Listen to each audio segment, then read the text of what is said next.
Camille Pétron souhaitait intervenir. Merci, Monsieur le Président. Je voulais intervenir sur la mission 4. J'imagine que ça doit être assez fouillis pour ceux qui nous regardent de pouvoir suivre Non, c'est très clair. L'ordre du jour, puisque ça vient comme ça les uns après les autres. La mission 4, donc intitulée pour nos concitoyens qui nous regardent, c'est « Insertion et action sociale de proximité ». Cette mission, elle poursuit les finalités suivantes: renforcer la cohésion sociale, agir auprès de nos concitoyens les plus fragiles. Alors, c'est quand même formidable.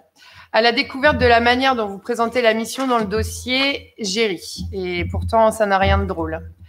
Vous avez quand même une bien belle idée de la solidarité, vous, à droite. On aurait pu s'attendre à ce que vous listiez vos ambitions en matière de soutien aux associations caritatives, aux jeunes en grande précarité, aux femmes victimes de violences et aux mères isolées, aux travailleurs pauvres, aux ménages en précarité énergétique, ou encore à toutes celles et ceux qui n'ont plus de toit sur la tête et donc pour qui les problèmes dégoulinent directement sur eux. Il n'en est rien. La première ligne, je vous le donne en mille, le nombre de demandeurs d'emploi sur le département. Pas étonnant donc que pour vous, la politique du gouvernement France Travail, ça vous parle. Cette politique qui vise plus à sanctionner qu'à accompagner. Il faut remettre tout le monde au boulot. C'est donc ça, votre vision de la solidarité. Autant de déconnexion de la réalité fait vraiment peine à voir. Enfilez vos baskets pour un autre moment qu'un événement sportif clinquant et médiatique et venez faire une distribution alimentaire avec les associations. Venez rencontrer les jeunes à la sortie des universités qui viennent chercher leur colis alimentaire et vous expliquent qu'ils se questionnent quotidiennement pour savoir s'ils vont plutôt payer leurs études, leur logement, je sais que ça va vous fait rire parce que vous n'avez pas vécu ça, Monsieur le Président, leurs médicaments et que même avec un budget maîtrisé, ils ne s'en sortent pas.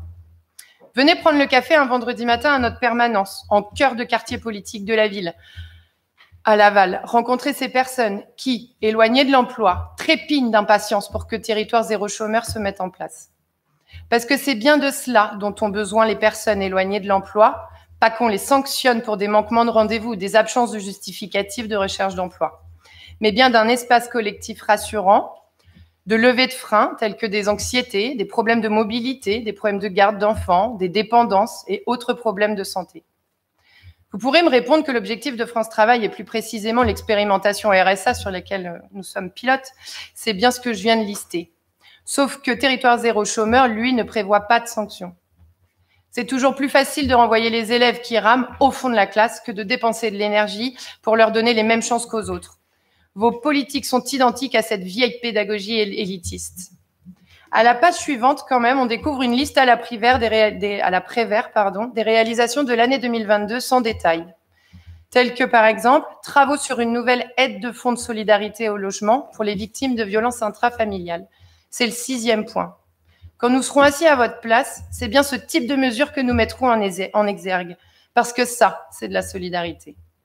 Et qu'on ne s'y méprenne pas. Je ne remets en aucun cas en question le travail des agents qui œuvrent pour un véritable service public de la solidarité, notamment les assistantes sociales et assistants sociaux, les conseillers et conseillères en insertion ou encore en économie sociale et familiale. Ce qui pêche une fois de plus dans votre budget, Monsieur le Président, ce sont vos choix budgétaires et vos priorités. Vous baissez vos dépenses alors que les recettes augmentent. Et la petite chanson qui consiste à dire que les dépenses, notamment liées au RSA, diminuent parce que c'est le nombre de bénéficiaires qui diminue, est non seulement facile, mais surtout elle ne fonctionne pas avec nous. D'une part, nous sommes l'un des départements, et Christian l'a dit tout à l'heure, Christian Briand, nous sommes l'un des départements de même strate dont les budgets liés au RSA par habitant sont les plus faibles.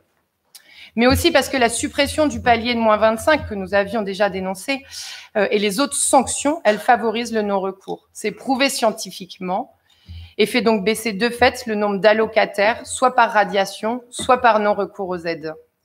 Pas besoin de vous faire un dessin, donc, Monsieur le Président, chers collègues, une fois encore, on déplore que le département soit bien en deçà des responsabilités qui lui incombent, comme chef de file des solidarités.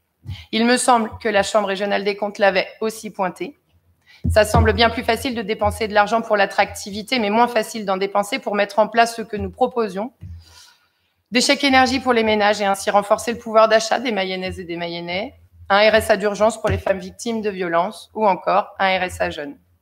Alors qu'un département attractif, c'est un département où il fait bon vivre pour tout le monde, dignement et équitablement.